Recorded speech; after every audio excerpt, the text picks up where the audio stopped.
Johnny మాస్టర్తో కూడా మీకు అంటే క్లాష్ ఏం రాలేదు, ఒకసారి వాళ్ళ గురువుని వాడు అన్నందుకు మీరు? అవును, జానీ నన్ను మాస్టర్ గారు అని పిలిచేవారు.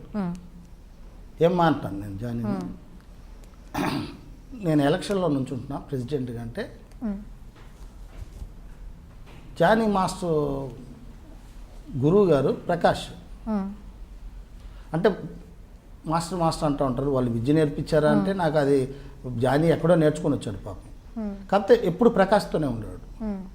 సో ఆ ప్రకాష్ని నేను అడిగేవాడిని, యూనియన్ భ్రష్టు పట్టిపోతుంది ఇన్ని మాట్లాడితే ప్రెసిడెంట్కి నువ్వు నుంచో అంటే నాకు ఇంట్రెస్ట్ లేదన్నాడు. నేను ఏ పదవిలో నుంచోదు, నాకు ఇష్టం ఉండదు. ఆయన నుంచోమంటే నుంచోలేదు. ప్రకాష్ నా మాట విను అంటే రాకి ఇంకొకసారి ఈ మాట మాట్లాడితే కరెక్ట్ కాదు అన్నాడు. ఆపేసి నా వారానికి జానీ మాస్టర్ ఫోన్ చేసి గురుగారు వస్తున్నాను, ఇంటికి వస్తున్నాను దా అన్న. పాల్ మాస్టర్ని కూడా రమ్మన్నాను, జానీ వస్తున్నాడు రాయా. నాకు పాల్ మాస్టర్ బాగా ఫ్రెండ్, మన డ్యాన్స్ మాస్టర్లో మేమిద్దరు మంచి ఫ్రెండ్స్. వచ్చాడు, వచ్చిన తర్వాత జానీ చెప్తా వస్తే జానీ మాట ఇస్తున్నానని చెయ్యేశాడు.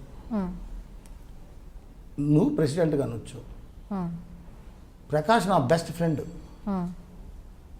కానీ ప్రకాష్ మాట వద్దు అన్నాడు కనుక నేను నీకు మాట ఇస్తున్నాను, ఎలక్షన్లో నుంచో ప్రచారం చేయన్న. అలా మాటల్లో జానీకి ఆనందం వేసి వాడేంది మాస్టాడు ప్రకాష్ గాడు అన్నాడు. మన వచ్చాడు, పాలు పడుకో అన్నాడు. లెగయా అన్నాడు. ఏంటి వాళ్ళ గురువుని రే అంటాడు అని షర్ట్ పట్టుకున్నాడు. అంటే ఇంకోసారి తాట తీస్తాడు. మీ గురువు నా ఫ్రెండు, ఇక్కడ మాట తప్పాడు, మీ గురువు మళ్ళీ ప్రెసిడెంట్గా నుంచున్నాడు. ప్రెసిడెంట్గా ప్రకాష్ కూడా మళ్ళీ నామినేషన్ వేసాడు. వేయనన్నవాడు వేసావు, జానీని వేయి అన్నా నేను. ఇంకా వేయలేదు, వేస్తున్నాడు. సో నేను జానీకే సపోర్ట్ చేస్తున్నాను. పాల్ మాస్టర్ పెద్దోడా, నేను ప్రకాష్ గారికి సపోర్ట్ చేస్తాను. సో మీరు ఒకటిగా ఉండండి పాల్, నేను జానీకి మాట ఇచ్చాను, జానీతోనే ఉంటాను నేను. అది ఆనందం ఎక్కువైపోయి వాడేంది బచ్చగాడు మాస్టర్ ప్రకాష్ గారు అన్నాడు. దానికి కొట్టేశాడు. పాల్ లేదు, షాక్ అయ్యాడు. ఏమన్నారు నువ్వు, ఏమన్నావు పెద్దవాడు అంటే అన్నా నేనేమంటే ప్రకాష్, అరే నీ గురువే కదా, రాకి శత్రువునైనా నువ్వు తిట్టినా ఒప్పుకోడు, మేమందరం ఫ్రెండ్స్, నీకోసం పెద్దోడు ఒంటరిగా వచ్చేసి నీకోసం సపోర్ట్ చేస్తానంటే నువ్వు అలా అనకూడదంటే వెళ్ళిపోయి జానీ రెండో రోజు ఫోన్ చేసి మాస్టర్ గారు సారీ క్షమించండి అన్నారు. చెప్పు జానీ అన్న, చెప్పు నాన్న తండ్రి అంటారు, నన్ను క్షమించండి, నేను ఇంటికి వస్తున్నాను ఇప్పుడు రానా. వచ్చాడు, వచ్చి ఎప్పుడు కౌగిలించుకొని మిమ్మల్ని బాబాయ్ అని పిలుస్తాను. ఏనా లేదు, మా నాన్న చనిపోయాడు, మా నాన్న ప్లేస్లో మిమ్మల్ని చూస్తున్నాను అన్నాడు. చాలా ఆనందం వేసింది నాకు. తర్వాత ఒకరోజు ఇంకా అది చంప మీద కొట్టిన దానికి నన్ను ప్రేమిస్తున్నాడు. అంటే ఎందుకు కొట్టాను, ఓహో తను అర్థం చేసుకున్నాడు ఆ బిడ్డ.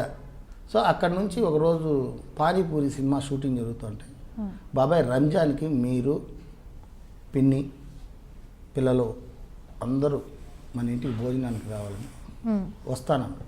ఎక్కడ బాబాయ్ షూటింగ్ అన్నాడు. ఏదో మాల్లో జరుగుతుంది, సాంగ్ జరుగుతుంది, అక్కడికి వచ్చాడు. కూర్చున్నాడు కాసేపు. మధ్యాహ్నం బ్రేక్, భోజనం టైం, భోంచేద్దాం రా అన్న. కాదు బాబాయ్ మీరు రాండి అనేసి ఆ షో పెద్ద కాంప్లెక్స్ అది,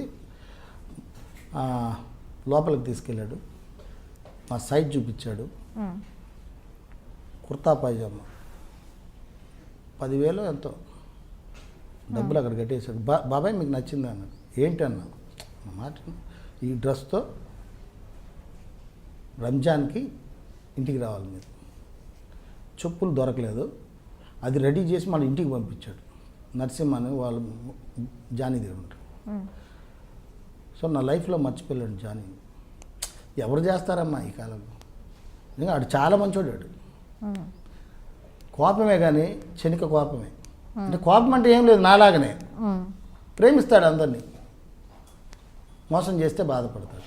నేనా లెఫ్ట్ అండ్ రైట్ ఆడేస్తాను, ఆ బిడ్డ కొంచెం ఓపిక పడతాడు. అట్లా జాని నాకు బట్టలు పెట్టి చెప్పులు, కిరు చెప్పులు కొనిచ్చి పంపించి ఆ డ్రెస్ వేసుకొని నేను రంజాన్ రోజు వాళ్ళ ఇంటికి వెళ్ళి వాళ్ళ అమ్మ పాదాలు మొక్కితే మొక్కద్దు అంటాడు. జాని మొక్కడు అంటే ముస్లిమ్స్లో వాళ్ళకు ఒక సాంప్రదాయం ఉంటుంది. సో లేదు జాని నువ్వు ఏం మాట్లాడతావు అంటే, వద్దు మాస్టర్ గారు, నేను పాదాభివందనాలు చేసుకోండి.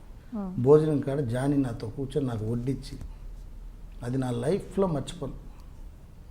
జానీలో ఆ గొప్పతనం చూశాను. నేను జానీకి డ్యాన్స్ నేర్పలేదు, నా దగ్గర డ్యాన్సర్గా చేశాడు. చెప్తాడు అప్పుడప్పుడు, నాకు అన్నం లేదు గురువుగారు, అన్నం లేని టైంలో మీ దగ్గరికి వచ్చి నుంచుంటే ఎవరు ఈ కుర్రాడని చెప్పి సాంగ్లు వేస్తే ఆ సాంగ్ డబ్బులతో నేను రెంట్ కట్టుకొని అన్నం తిన్నాను. చాలు, నాకు అది చాలు. అంతే. అది జానికి. ఇప్పుడు నేను ఏదైనా నాకు ఎక్కువ బాధ వచ్చింది అనుకో, ఏడుపు వస్తుందంటే జానికి ఫోన్ చేస్తాను. ఏనా జానీ అంటే, గురుగారు ఎలా ఉన్నావు ఏంటి, జానీతో షేర్ చేసుకుంటాను. ఎందుకు ఆ బిడ్డ అంటే ఇక మిగతా బిడ్డలకి షేర్ చేసుకోలేను అంటే, సత్యగారికి ఫోన్ చేస్తే బెబ్బెబ్బే అట్టాడు పెట్టేస్తాడు. గురుగారు మళ్ళీ చేస్తానంటాడు. ఓహో ఏంట్రా నాయన, ఇక శేఖర్కి ఫోన్ చేస్తే కట్ చేస్తాడు. వద్దు. ఒకసారి బాధ ఎక్కువైనప్పుడు చాలామందికి ఫోన్ చేస్తుంటాను. మా గురువు గారికి, అమ్మా నాన్న గుర్తొచ్చినప్పుడు. అది మరి నాకు ప్రేమ ఎక్కువైపోద్ది. అట్లా జానీ మంచి హృదయం గల బిడ్డ జానీ కూడా.